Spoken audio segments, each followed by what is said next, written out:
வணக்கம். நம்ம நிக்கக்கூடிய ஏரியா வந்துட்டு தெங்கம்புதூர் டூ காட்டுவள போகக்கூடிய ரோட்ல அ ரோட்லேருந்து 2வது கண்டம். ஆ மொத்தம் 22 சென்ட் இடம் வந்து விற்பனைக்கு வந்திருக்கு. ஒரு சைடு பார்த்தீங்கன்னா, உங்களுக்கு 5 அடி பாதை. பின்னொரு சைடு பார்த்தீங்கன்னா, 16 அடி பாதை. 2 சைடு பாதை வந்து இந்த லேண்டுக்கு இருக்குது.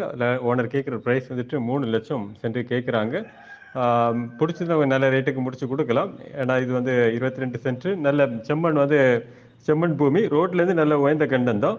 நல்ல சுத்தி வந்துட்டு உங்களுக்கு வீடுகளும் 1, 2 இருக்கு. அதுக்கு பிறகு வந்து கம்பெனி செட்டப் அந்த மாதிரி இன்வெஸ்ட்மென்ட்டுக்கு வாங்குவவங்க இத பார்க்கலாம். ஏன்னா வந்து இந்த ஏரியாக்கள் ஃபுல்லாமே வந்து நல்லா டெவலப் ஆயிட்டு வருது. இந்த லேண்டுக்கு 2 சைடு பாதை கூட இருக்குது. ஸோ உங்களுக்கு இடம் பார்க்கணும்னா கால் பண்ணுங்க. உங்களுக்கு இடத்த காணிக்கலாம். அதே மாதிரி இந்த அத்திக்கடவுல சரவுண்டிங்ஸ்லயே வந்துட்டு நெறைய இடங்கள் இருக்கு. நல்ல நல்ல இடங்கள் இன்வெஸ்ட்மென்ட்டுக்கு உள்ள அ இடங்கள். ஸோ பார்க்கணும்னா நீங்க கால் பண்ணுங்க. உங்களுக்கு இடத்த காணிக்கலாம். ஓகே. தேங்க்ஸ் ஃபார் வாட்சிங்.